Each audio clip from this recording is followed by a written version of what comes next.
이슈가 머니. 이 시간은 잘 듣는 것만으로도 돈이 되는 귀한 정보를 드립니다. 세금 줄이는 법, 부동산, 주식 동향까지 각 분야의 일타 강사들이 전해드리죠.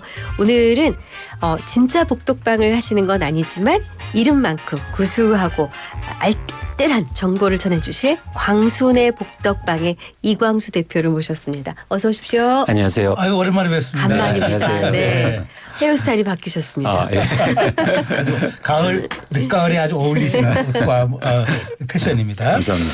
자, 먼저 이제 우리 미국 얘기부터 좀 안 할 수가 없는데 네. 이제 요즘 각종 신문 보면 뭐 트럼프 랠리라는 단어가 거의 맞아요. 일면 머리 네. 기사인데 네. 일단 비트코인 그다음 뉴욕 증시는 연일 최고치 경신하는데 우리 증시는 좀 차갑습니다. 그렇습니다. 그러다 보니까 이제 트럼프 2기가 돌아하면은 이 증시와 뭐 비트코인 시장도 궁금하지만 우리 부동산 시장에 또 어떤 영향이 있을까 이렇게 많은 분들이 좀 궁금해하실 것 같아요. 그래서 이 2기 트럼프와 우리 시세, 국내 시장의 전망 정말 쪽집게로 한번 분석을 해보신다고요. 일단 뭐 말씀하신 것처럼 최근에 트럼프가 당선된 이후로 특히 주식시장이 굉장히 많이 흔들리는데요. 오늘도 네. 보시면 삼성전자가 거의 5만 원을 깰 그러니까요. 그런 기세를 보여주고 4만 원대로 가요? 예, 그러니까 안타깝지만, 어머. 그러니까 일단 아직 깨진 않았는데, 네. 그래서 뭐 신반전자 외치던 때가 엊그제 그러니까요. 같은데 네. 사실 그만큼 사실은 지금의 자산 시장이 불안한 상황이라는 거죠. 그렇군요. 근데 왜 부동산 시장에 영향을 줄 수밖에 없냐면 부동산은 기본적으로 자산이 많이 필요하지 않습니까? 그렇죠. 그렇기 때문에 불확성이 훨씬 더 크죠. 네네. 그래서 큰 돈이 주식가 들어가니까. 그렇습니다. 네. 네. 그리고 또 하나 뭐냐면 부동산 시장에도 투자자들이 있거든요. 네네. 근데 이렇게 불확성이 크면 투자자들이 쉽게 부동산을 살 수 없겠죠. 그래서 당연히 부동산 시장에도 좀 영향을 크게 미치지 않을까 그런 생각을 갖고 있습니다. 트럼프 일기 때는 어땠어요? 우리 부동산 시장이?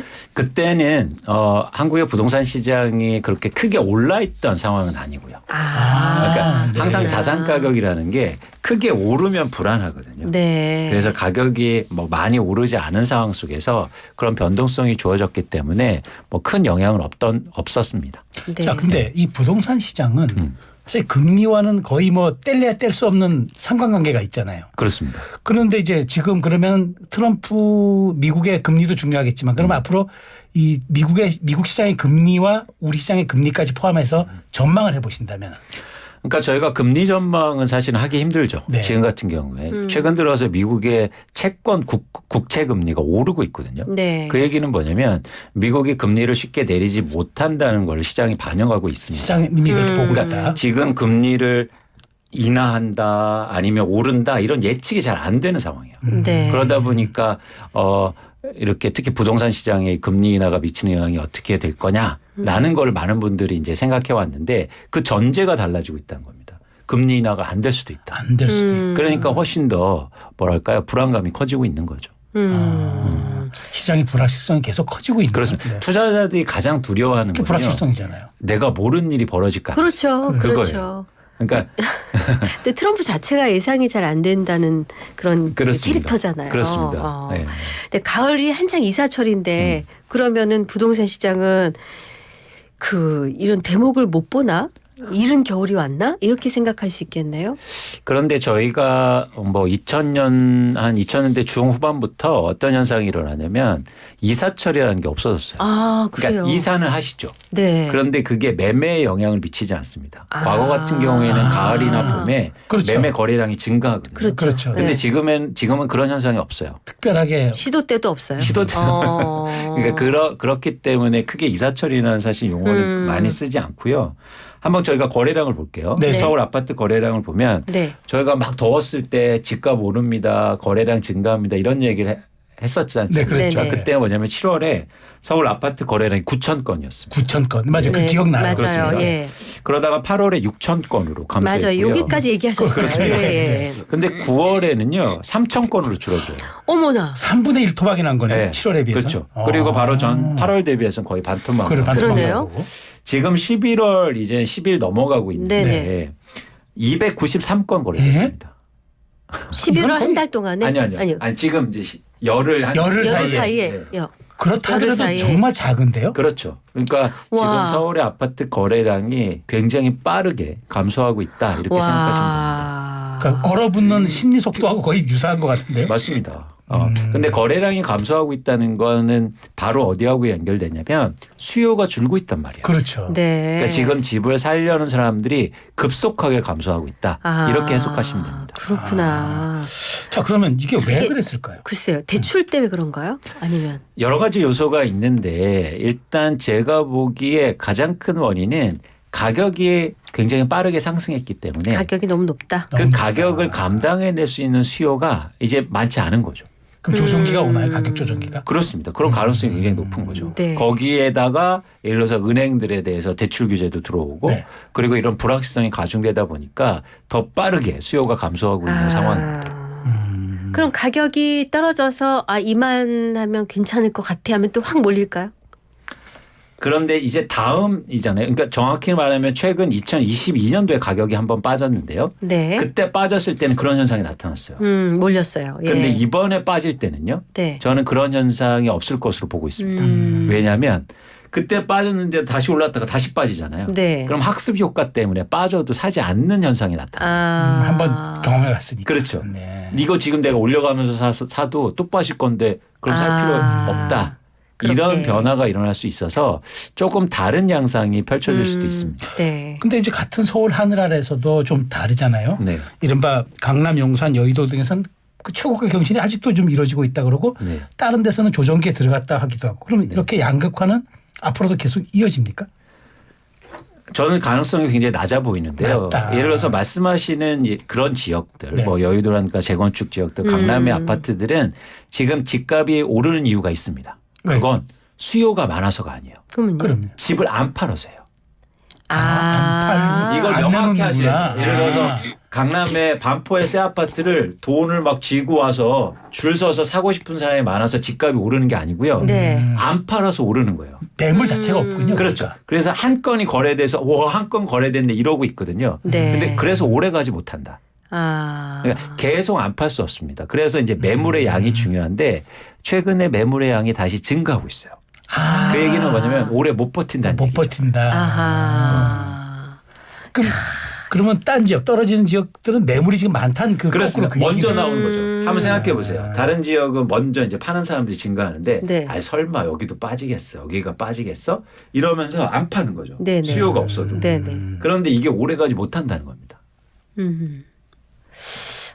그렇구나. 네.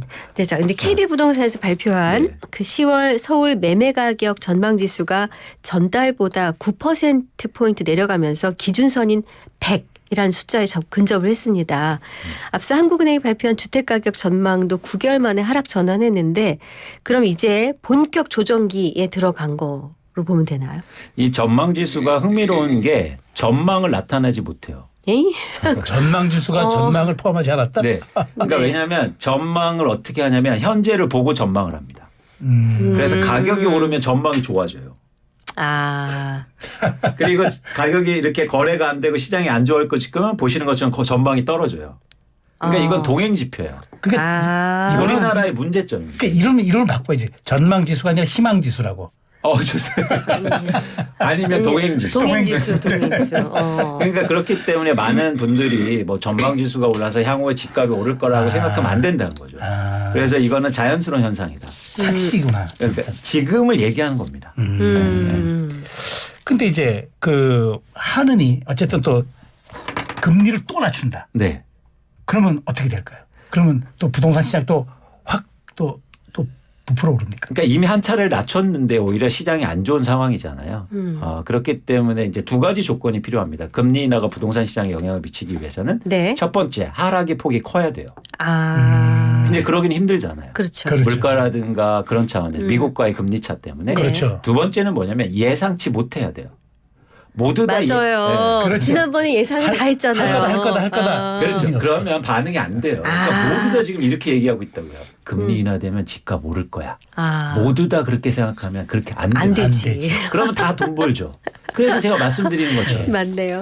다르게 움직이셔야 돼요. 다르게 행동하시고 다르게 생각하시고. 예. 맞아요. 그렇구나. 자, 이슈가 뭐니? 자, 오늘도 부동산 투자에 대한 얘기 나누고 있는데요. 방송 들으시면서 내 사정도 좀 비슷한데 나 이런 거 궁금해요 라고 질문하셔도 좋고요. 부동산 투자에 대해서 또 자문 구하셔도 괜찮습니다. 단 생방송 시간 중에 빨리 주셔야 빨리 답 드릴 수 있어요. 방송 끝날 때 드리면 저희가 답을 못 드립니다. 샵 0945 우물정 0945 유료 문자 YTN 앱 유튜브 댓글창은 무료로 열려 있습니다. 여기서 잠시 광고 듣고 오겠습니다. 네, 이슈가 뭐니? 오늘도 부동산에 관련된 정보를 드리고 있습니다. 광순의 복덕방에 이광수 대표 모시고 있는데요. 사연이 도착해서 이 사연 만나보겠습니다. 안녕하세요. 저는 부동산 중에도 이른바 생숙, 생활형 숙박시설 관련 문의드립니다. 부모님이 생숙 2건을 22년도에 계약을 하셨는데요.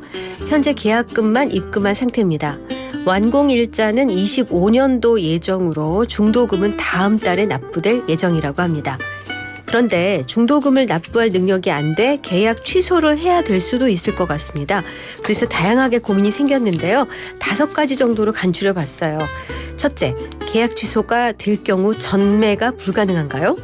둘째, 전매가 가능하다고 하면 어떤 방식으로 전매가 이루어지는지 궁금합니다. 셋째, 생숙 계약을 했을 당시 부가세, 환급받은 금액도 도로 뱉어내야 하는지도 궁금합니다. 넷째, 아울러 현재 부동산 시장이 안 좋은 것으로 알고 있는데 생숙 전매 거래가 어느 정도인지 궁금합니다. 마지막 5째, 알고 보니 계약 당시 부모님이 제대로 이해를 못한 상태로 이루어졌습니다. 이런 부분에 대해서 혹시 계약 취소를 요구할 수 있을까요? 괄호 열고 직원이랑 통화 당시 부모님이 이해를 잘 못하셨다는 내용의 녹취본이 있습니다. 괄호 닫고 저는 과연 어떤 결정을 해야 할까요? 고견을 부탁드립니다. 생활형 숙박시설이 뭐예요? 그러니까 네? 저도 이게 처음 들어보는 거라. 네, 이건 뭐냐면 취사가 가능한 숙박시설입니다. 그 오피스텔 중에도 그러니까 쉽게 말하면 예를 들어서 과거에 여관인데 네네. 숙박이 가능한. 아, 그러니까 취사. 용도를 바꾼. 그러니까 용도라기보다 지을 때부터 그렇게 지는 거죠. 여관인데 이게 가능한 데가 있어요? 그러니까 제가 그냥 쉽게 아, 이해하드리려고 네, 말씀드린 네, 건데 네. 그것처럼 사실 오피스텔은 예를 들어서 뭐 주차장이라든가 아니면 복도라든가 이런 규제가 있거든요. 그렇죠. 네네. 그런데 숙박시설은 그게 없단 말이죠. 그렇죠.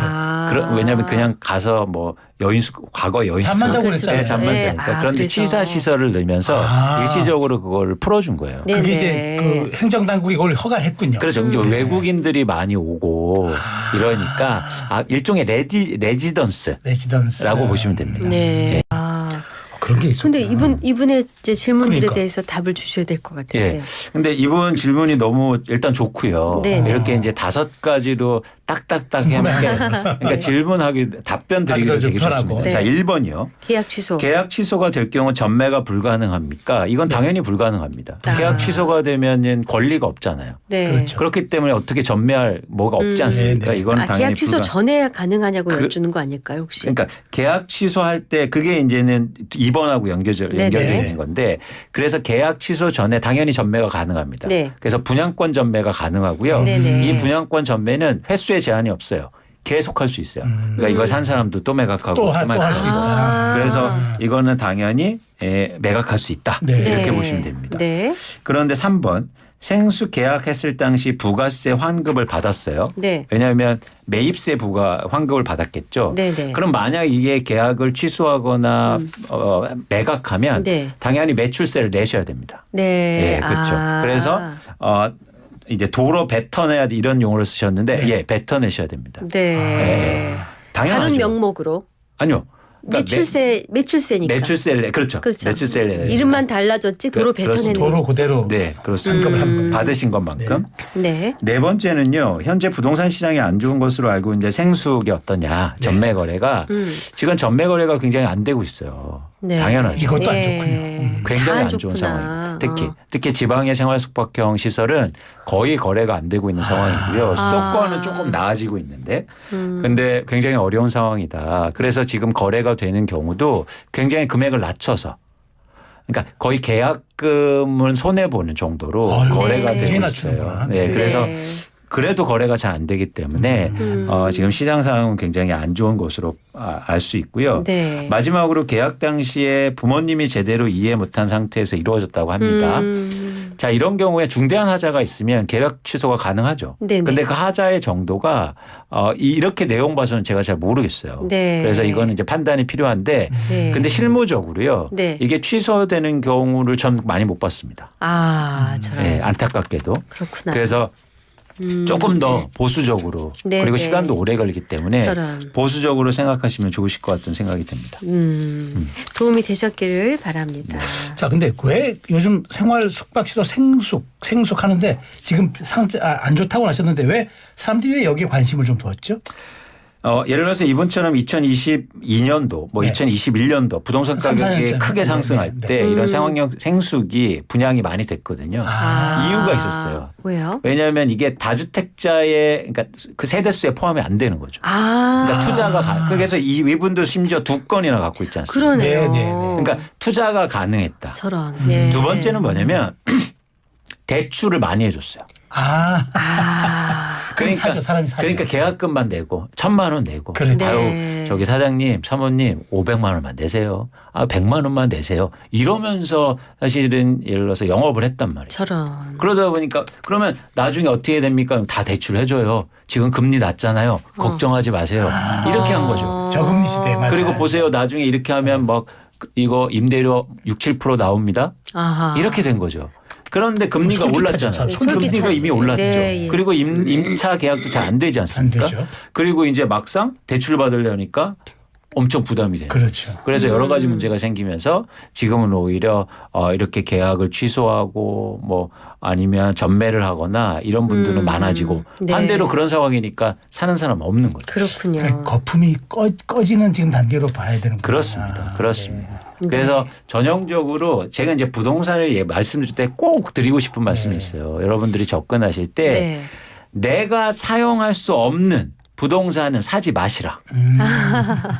그러니까 여러분들이 네. 그러니까 아파트를 사셔도 돼요. 멀리 네. 있는. 근데 내가 거기에 거주가 가능하면 네. 관심을 가지시는데 네. 막 서울에 있는데 제주도 아파트를 싸다고 가서 사거나 네. 예를 들면 예. 아니면 이런 생활 숙박형 시설은 안 되잖아요. 네. 그래서 여러분들이 부동산을 접근하실 때는 내가 쓸 수 있는. 여차하면 내가 쓰게 그렇죠, 되는. 그렇죠. 최악의 상황이에요. 그렇게. 그런데 지금 두 군데는 다 못 쓰지 않습니까? 그렇죠. 그걸 이해가 감안하시고 됐어요. 접근하셨으면 좋겠다는 말씀을 네. 드립니다. 그렇군요. 그래서 이분한테 이제 말씀드리고 싶은 드리게 있어요. 결국에는 전 어떻게 해야 됩니까? 그렇죠. 네. 이거잖아요. 네. 근데 이제는 뭐 직접적인 말씀을 드리는 것보다 제가 좋아하는 말을 한번 네. 드릴게요. 네. 뭐냐면 다음을 기대하고 준비하는 것이 패배를 지우는 가장 선명한 방법입니다. 그러니까 지금은 이전아 빨리 손절해라 그 얘기죠. 그러니까 그 패배나 실패에 대해서 계속 붙잡고 붙잡고 있지 계시면 마라. 네. 아무것도 새롭게 맞아요. 시작하지 네. 못한다는 맞아요. 거죠. 그래서 맞습니다. 여러분들이 네. 패배를 지우는 가장 선명한 방법은 새로운 계획을 하시고 새롭게 준비하시고 네. 그리고 아침에 일어나는 것처럼요. 그렇게 네. 하셨으면 좋겠다는 말씀을 꼭 드립니다. 그러니까 걸림돌로 생각하지 말고 디딤돌로 생각해라. 그렇죠. 이런 걸 경험으로 생각해서 좀 더 앞으로의 계획을 더 잘 세우시면 좋겠다는 말씀 드립니다. 네.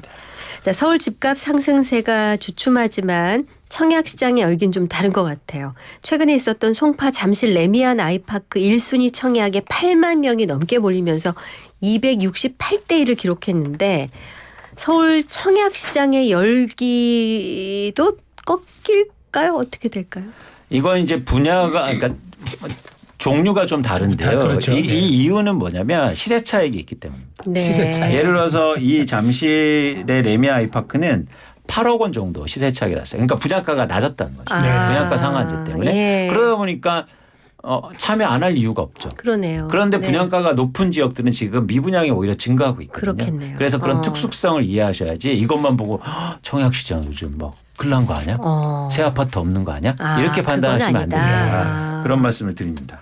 자, 근데 이제 결국 우리 늘 이 대표님 말씀하시는 게 주택에서는 공급이 제일 중요하잖아요. 결국 공급 이게 핵심이 공급인데, 자, 그러니까 공급에 대한 여러 가지 시장의 요구가 나오니까 정부가 서리풀, 대곡, 오전 완곡, 그다음에 용현 여기에 이제 그린벨트를 풀어가지고 이제 이 지역에 5만 가구를 공급하겠다는 이제 수도권 신규 택지 후보지를 발표했는데 내용을 보면은 이제 이게 1, 2, 3기 신도시에 비하면 서울과 훨씬 지리적 접근성도 좋고 교통 여건도 나은 입지인데 과연 그럼 이 정도 가지고 우리 공급 부족에 대한 시장의 우려 해소할 수 있을 거라고 보세요? 그러니까 공급 부족은 좀 장기적인 차원의 우려인 거죠. 네. 예를 들어서 이렇게 공급되는 것도 거의 7, 8년 후에 공급이 그렇죠. 되는 뭐 거거든요. 결국은. 그래서 네. 당장 공급이 이루어지는 건 아니기 때문에 네. 뭐 이런 정책 때문에 집값이 안정되고 반대로 뭐 집값이 상승할 거다 이렇게 보고 있지는 않습니다. 근데 중요한 건 뭐냐면 저희가 장단기를 좀 구분해 볼 필요가 있어요. 네. 뭐냐면 장기적으로 뭐 예를 들어서 집값이 오를 수는 있어도 단기적으로 계속 변동된다는 거죠. 네. 근데 지금같이 불확성이 큰 시장에서는 단기의 변동폭이 굉장히 큰 겁니다. 네네. 그러니까 예를 들어서 2년 전에 갑자기 서울의 아파트 가격이 30% 하락하거든요. 네. 이런 가능성이 단기에 존재한다. 그런데 그렇게 하락을 만드는 건 건설사들이 짓는 아파트의 양이 아니에요. 그럼요. 제가 말씀드린 건 뭐냐면 매도 물량입니다. 매도. 집을 갖고 있는 사람들이 파는 공급. 네. 그런데 지금요. 제가 오늘 조사를 해보면 서울 아파트의 매도 물량이 8만 9천 건으로 조사가 이루어진 이래로 최대 물량입니다. 그러니까 집을 갖고 있는 사람들은요. 지금 너무 팔고 싶어요. 아, 그러니까 이런 상황이면 공급이 지금 증가하는 거죠. 그렇죠. 그러면 집값이 하락할 가능성이 굉장히 높은 겁니다. 그렇게 보시는 네. 거예요. 그렇구나. 아니 근데 지금 서울 아파트 매도 물량이 8만 9천 건인데 이달 들어서 293건이 아까 매매가 이루어졌다고 하셨으니까 충격적이죠. 충격적이다. 그러니까 진짜. 파는 사람들은 많고 살려는 사람들은 줄고 있는 거예요. 그럼 가격은 계속 떨어지겠네요. 그럴 가능성이 높은 거죠. 네, 못 버티고. 네. 자, 8966님이 질문하셨어요. 안녕하세요. 소형 저가주택 보유하다가 청약에 당첨됐는데요. 아이고, 좋은 일이네. 27년 6월에 입주 예정입니다. 기존 주택은 언제까지 처분해야 되는지 알려주세요. 감사합니다. 그러니까 소유권이 이전되고 그게 아마 이게 지역별로 좀 차이가 있을 텐데요. 네. 그 입주 후 2년 동안 2년 전까지 매각하는 걸로 제가 알고 있고 좀 더 자세하게 이제 알아볼 필요가 있는데 그러면 이제 다주택자에 안 들어갑니다. 네. 그리고 1주택이 예를 들어서 투기과열지구 이외에 있을 때는 크게 뭐 부담이 없을 수도 있으니까 네. 그런 것들을 좀 잘 알아볼 필요가 좀 있어 보입니다. 그렇군요. 네. 네. 도움이 되셨길 바라고요. 네. 자, 그리고 이제 그 단군 이래 이제 최대 규모 재건축이라는 둔촌주공 재건축 얘기도 좀 해볼 텐데 이게 요즘 경제면에 굉장히 핫한 기사더라고요. 맞습니다. 정부가 이제 가계대출 관리에 나서면서 이제 입주를 앞둔 둔촌주공 입주자들이 대출 한 팔 맞았다 이 얘기가 있는데 이 얘기 좀 설명 좀 부탁드릴게요. 그러니까 이게 그러니까 잔금이 20%를 내야 되거든요. 네. 근데 중도금도 계속 내왔지 않습니까? 그렇죠. 그런데 지금 네. 중도금도 거의 대출로 이루어져 있어요. 그래서 일단 가계대출이 뭔가 좀 규제가 있기 때문에 네. 대출 규제를 풀어주지 않으면 당장 이제 자금 조달이 어려운 거예요. 개인적인 네. 문제가 있는 거고요. 중도금 내기가 두 번째는 뭐냐면 은행들이 기본적으로 1년 동안 가계대출의 한도가 있습니다. 총량이 아. 네. 그런데 이게 너무 큰 그러니까 아파트 단지가 들어오니까 그렇죠. 네. 엄청나게 크니까. 가계대출을 해줄 주체가 없는 거예요. 아, 저런. 네. 은행은 예를 들어서 나는 올해 5천억만 해줘야 해줘야지 됩니다. 하는데. 연말로 갈수록 근데 1,000억밖에 안 남았잖아요. 예. 근데 이 둔촌중공 입주하려면 5천억이 필요해요. 은행에서 그럼 못 꺼준다는 거죠. 그러면 정부가 각 은행별로 한도를 좀 늘려주거나 풀어줘야죠. 그러면. 그렇죠. 네. 아니면 뭔가 이제 변화를 일으켜야 되는데 그럼 어떤 문제가 생기냐면 다른 데 대출이 안 됩니다. 그렇죠. 그게 풍선효과겠지 뭐. 어딘가는 줄 거 아닙니까? 그렇습니다. 보면. 그렇습니다. 네. 이제 네네. 그런 문제가 아주 복합적으로 들어있어서 좀 문제가 저는 크다고 보고 있고요. 여기에서 근원적인 질문을 해볼 필요가 있어요. 과연 지금의 집값을 빚 없이 지탱해 줄 수 있는가? 빚 없이. 그러니까 이것처럼 입주하는 아파트도 대출이 없으면 못 들어가잖아요. 그럼요. 그러니까 네. 무슨 얘기냐면 대출 없이 과연 지금의 서울의 아파트 가격을 계속 올라갈 수 있을까?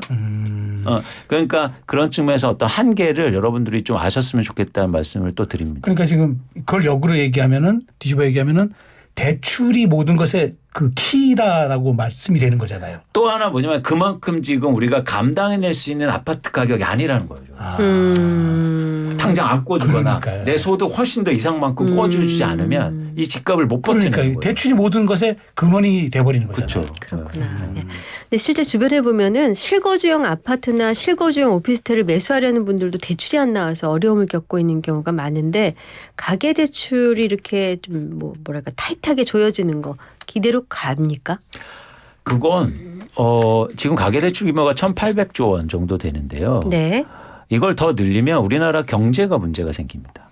아. 지금 우리나라가 내수가 1% 성장에 미치고 있거든요. 네. 그러니까 전부 다 빚 갚는 데 돈을 써서 나라 경제가 지금 위태로운 상황이에요. 그래서 부동산 가격을 올리려고 예를 들어서 대출을 증가시킨다? 네. 그러면 이거 집으로 다 또 이게 눌려 그러네요. 눌려 진짜. 없어질 수도 있거든요. 그렇군요. 그래서 저희가 당연히 이런 적절한 규제는 반드시 필요한 거죠. 네네. 네, 저 마지막 질문이 될 것 같은데 이제 조금 전에 얘기했던 둔촌주공 재건축의 경우에 일단 12,000가구가 입주할 걸 예상되면서 전세 물량도 나올 거 아니겠습니까? 일단 물량이 12,000 가구가 되니까. 그렇죠. 그럼 이게 서울 전세값 안정에는 좀 영향을 끼칠 수 있을까요? 둔촌주공 아파트 올림픽파크 포레오는 11월 27일부터 입주가 시작되고요. 내년 3월 31일까지 입주 기한입니다. 이때 이제 입주가 들어오는데 저희가 입주가 아직 시작이 안 됐는데 지금 일각에서는 어떤 얘기를 했는데 대단지 입주가 돼도 전세 가격이 안 빠진다 이런 얘기들이 나와요. 네. 근데 입주가 안 되고 있어요. 그러니까 그런 어떤 지금 판단은 다 틀렸다. 네. 과거에 유사한 상황이 있는데 2018년 11월에 송파구의 헬리오시티가 네. 9,500세대가 입주합니다. 네. 네. 그러니까 이것도 마찬가지로 당군 이래 최대 입주 네, 물량이었거든요. 맞아요. 그랬어요. 근데 당시를 한번 볼게요. 입주가 시작한 뒤에 전세 가격이 11% 하락했고요. 그다음에 아파트 가격은 13% 하락했고요. 근데 가장 언제 쌌냐면 입주 시작 이후 2달이 지난 시점에 가장 전세 가격이 쌌습니다. 입주 시작하고 2달 이후. 그러니까 여러분들이 만약 전세를 구하고 싶다. 그때를 누려야 되는구나. 그럼 2달 후. 2달 후. 일단 이거 과거를 보면. 네. 네. 데이터를 보면은. 그리고 또 한 가지 말씀드리고 싶지만 제가 부정적인 말씀을 드리는 게 아니고 가격의 변화가 이러면 제가 계속 강조하잖아요. 내 집 마련 계획을 세우셨으면 좋겠다. 네. 이런 네. 말씀을 마지막으로 드립니다. 알겠습니다. 알겠습니다. 잘 들었습니다. 자, 오늘도 이슈가 뭐니 광순의 복덕방의 이광수 대표와 함께 부동산 정보 들었습니다. 말씀 고맙습니다. 잘 들었습니다.